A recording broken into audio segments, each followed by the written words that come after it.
तो है कि हुण भी अज जिहड़ी ICTR ने प्रेस रिलीज जारी की है। ठीक है, कंप्लीट करिए तुसीं अपनी गल जी। अज इन्होंने जी अज जी इन्होंने प्रेस रिलीज जारी की ना, हैंडआउट जारी किया सजा का, वो लिखा होया कि इन्हों का जो सैपरेट केस है वो हजे कंटिन्यू है, वो उन्होंने मजीद सजा दी जाएगी। वो केस हजे जारी है, वो समात हो रही है, तो गवाह आ रहे हैं। अगर ये वो मुलवस पाए गए तो एक अलहदा सजा उन्हें दी जाएगी। लिहाजा वो अलहदा सजा इस संगीन भी हो सकती है, 14 साल तो उत्ते भी जा सकती है, उम्र कैद की शक्ल च भी जा सकती है, या कुछ और भी हो सकता है, या इन्हों की वर्दी जो माजी च होंदा रहा वही होंदा कि पेंशन खत्म कर दी जाती है। अच्छा, सही।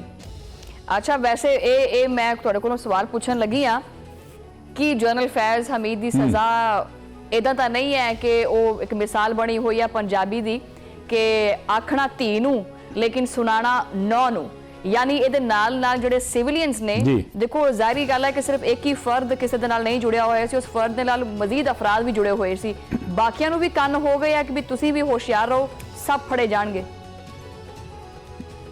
जी देखो जी, ये बिल्कुल तुहाडी गल ठीक है कि ये बहुत सारे लोग मुलवस ने इस केस के, बहुत सारे ऐसे लोग माजी च भी मुलवस रहे, हाल च भी मुलवस ने।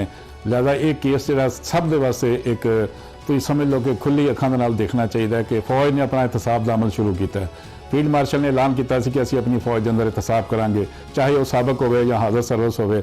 अगर वो किसी गलत एक्टिविटी हिस्सा लैंदा है तो उसके खिलाफ सजा दी जाएगी। दरअसल ये मिसाल बनाई गई है अपने एहतसाबी अमल के कि दूसरे सारे जोड़े अफसरान मौजूद ने, फौजी एहलकार मौजूद ने, सिविलियन वास्ते भी एक मिसाल है कि अदारे ने अपने एक बड़े ऑफिसर जो है वो सजा दी है, और ये सजा सिर्फ फौजी लैवल तक नहीं होएगी, इसका असरात जो सिविलियन तक भी जाएंगे कि बड़े तो बड़े बंदे भी सजा हो सकती है। माजी च ऐसी कोई तारीख नहीं मिलती जिहदे किसी DGI नूं सजा हुई हो, सबक DGI नूं हुई हो सजा, लेकिन हुण एक मिसाल बनी है।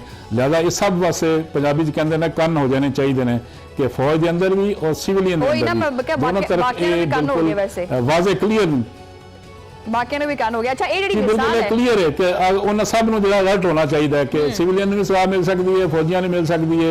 एक एहतसाब का अमल है जिहड़ा अदारे ने अपने अंदर शुरू किया है, और वो जिहड़े असरात ने वो पूरे मुल्क च आउणगे, खाली अपने एक अदारे च नहीं आउणगे, बल्कि सिविलियन जिहड़े अदारे ने उत्थे भी उन्हां दा अमल होएगा कि वो क्यों नहीं अपने जिहड़े वड्डे लोग ने उन्हें सजावां नहीं दिंदे।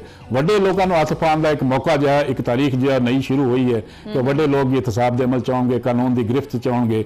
यही वो मिसाल कायम करना चाहती सी पाकिस्तान आर्मी, और उन्होंने मिसाल कायम की है कि अगर साडा कोई वड्डा अफसर भी किसी भी केस मुलवस होएगा तो उन्हें सजा दी जाएगी। बिल्कुल सही, मतलब ਜਿਹੜਾ भी इदारे तो किसी भी इदारे तो होवे उन्होंने एक ही लाइन के खड़ा होना पेगा। तुसीं ये बार बार लफ्ज़ इस्तेमाल किया, ये मिसाल कायम की, मिसाल कायम की, ये जिहड़ी मिसाल है तुसीं की समझते हैं कि आने वाले वक्त के विच एस्टैबलिशमेंट नूं मजीद स्ट्रॉन्ग करेगी या कमज़ोर करेगी, क्योंकि ये एहतसाब का अमल तो हुण शुरू हो गया है।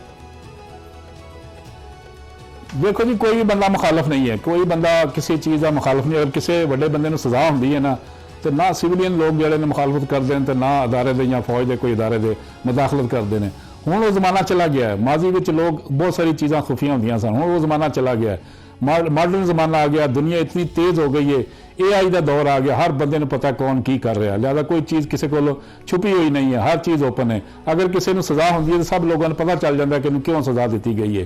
कोई चीज़ जी कितने भी किसी को खुफिया नहीं है। लिहाजा हुण जी सजा दी गई है, सब लोग उसकी फेवर कर रहे हैं, अदारे के अंदर भी फेवर कर रहे हैं, सिविलियन भी फेवर कर रहे हैं कि अगर किसी बड़े बंदे को सजा दी गई है तो यह अमल रुकना नहीं चाहिए। होर भी लोग जो मुलवस ने उन्होंने भी इस कटहरे में लिया चाहिए। इसका पॉजिटिव इंपैक्ट आया सारे उत्ते, पर जो सारा मैं एक और आखिरी सवाल पूछना चाहूँगी, वो ये कि ऑपोजिशन जमात खास करके जी PTI जमात है वो अक्सर एक चीज़ कहती होंगी है कि एहतसाब करना चाहिए, तो तुसीं अपने इदारे के अंदर एहतसाब करो, इदारे के अंदर एहतसाब करो। हुण ऑपोजिशन जमातों का की रद्द अमल आ रहा खास करके PTI का? देखो जी, 12 अगस्त 2024 में जो फैज़ हमीद के खिलाफ कोर्ट मार्शल का ऐलान होया सी, उन्होंने सजा का ट्रायल शुरू हो गया सी, तो पाकिस्तान तहरीक इंसाफ ने ऐलान किया कि फौज जाने और फैज़ हमीद जाने। लिहाजा उदों ही उन्होंने लातलकी का ऐलान करता सी, उन्होंने पता चल गया सी कि फैज़ साहब जोड़े ने वो कटहरे में आ जाएंगे। लिहाजा उन्होंने उदों ही लातलकी का ऐलान उन्होंने नाल कर दिता सी कि अगर कोई केस होंदा है या फौज के खिलाफ कोर्ट मार्शल करना चाह रही है तो ये मामला फौज का, फौज जाने तो अदारा जाने, साढ़े नाल कोई तलक नहीं। क्योंकि तहरीक इंसाफ जी इनकार कर रही है हमेशा, उन्हें कहीं साढ़े नाल कभी इन्हां दे रिलेशन नहीं रहे, बतौर अदारा वो साढ़े नाल चलते रहे सन। लिहाजा ऑन नहीं करते है, तो इल्जामात तो दुरुस्त ने, ਲੇਕਿਨ ਕੋਈ ਸਿਆਸੀ ਜਮਾਤ ਔਨ ਨਹੀਂ ਕਰਦੀ ਕਿ ਉਹ ਸਾਡੀ ਪੁਸ਼ਤਪਨਾਹੀ ਕਰਦੇ ਰਹੇ ਜਾਂ ਸਾਡੇ ਨਾਲ ਮਿਲ ਕੇ ਚੱਲਦੇ ਰਹੇ ਜਾਂ ਸਾਡੇ ਵਾਸਤੇ ਉਹਨਾਂ ਨੇ ਰਸਤੇ ਹਮਵਾਰ ਕੀਤੇ ਸਨ। ਹੁਣ ਕੋਈ ਵੀ ਜਮਾਤ ਔਨ ਨਹੀਂ ਕਰਦੀ। ਅੱਜ ਦੇਖੋ जो ही सजा हुई है किसी तरफों कोई आवाज़ नहीं निकल रही। अपोजिशन जी जमाता ने वो चुप करके केस होंदियां ने पईयां कि जो अदालत ने किया ठीक ही क्या होएगा, लिहाजा कोई कमेंट देने को तैयार नहीं। हुकूमत की तरफों अता तारा ने बयान दिता है लेकिन अपोजिशन की तरफों कोई अजे तक बयान नहीं आया। उन्होंने पहले ही उसने ला तलकी करती सी कि फैज़ हमीद दा साडा कोई तलक नहीं है, वो जाने और फौज जाने अगर उन्हें कोई गलत काम किए ने तो सज़ा का जिम्मेदार भी वही है।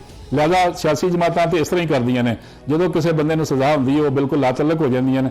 लेकिन अज जिहड़े शवाहद आए सन उहदे विच उन्होंने लिखिया होया कि ये सियासत च मुलवस रहे ने और इन्होंने एक सियासी जमात की फेवर की, उन्होंने इकतदार च लियाउण दे विच इन्होंने किरदार अदा किया। लिहाजा ये बारे अगर उन्होंने को पूछा जाए अपोजिशन को तो उन्होंने कोई जवाब नहीं है। लेकिन ला तलकी का ऐलान कर दिता है कि साडा इन्हां नाल कोई तलक नहीं, अदारे ने जो किया वो अपने बंदे ने किया, साडा इहदे नाल कोई तलक नहीं। साडा इहदे नाल कोई तलक नहीं, मतलब राणा जी तो गए हो फिर